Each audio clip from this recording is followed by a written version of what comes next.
31 Nights, Day 15, Alter, Day 8? Let's do this.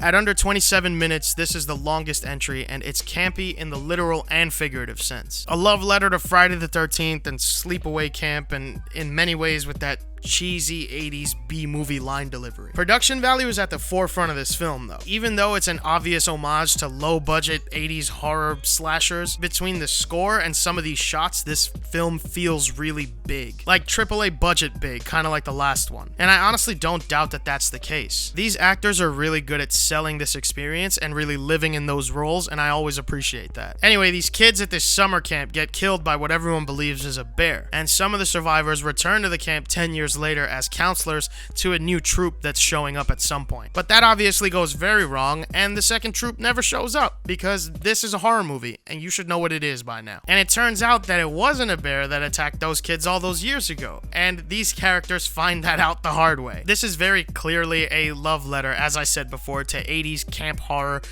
down to the lines recorded in the studio and post, and this painfully white cast. I don't want to be mad about it, so I'm just gonna assume it was intentional.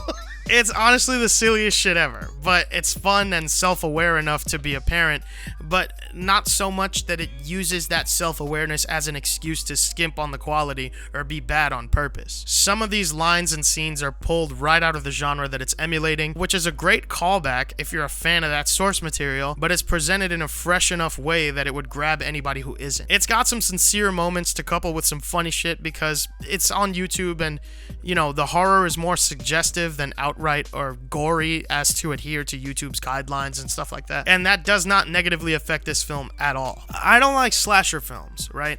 So you'll probably never see me review a slasher film on this segment, but I really like 80s corny B-movie shit. And this film was kind of made specifically for that kind of person. So if you're not into Monster of the Week stuff or like, you know, self-aware shit like Tucker and Dale versus Evil, you could probably miss this one. But if you have an appreciation for that genre, much like I do, and that period in cinema, much like I do, then this film does those concepts justice by being a modern take on those effective old-school formulas. So I'm gonna give this one 3 out of 3 clocks.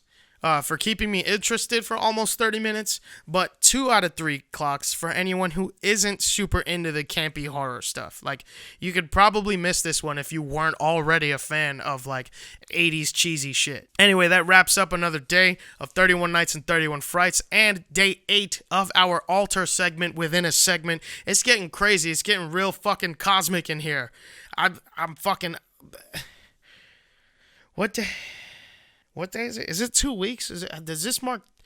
This marks 2 weeks, I think, of 31 Nights and 31 Frights, and day 7 of the Alter segment. I can't read.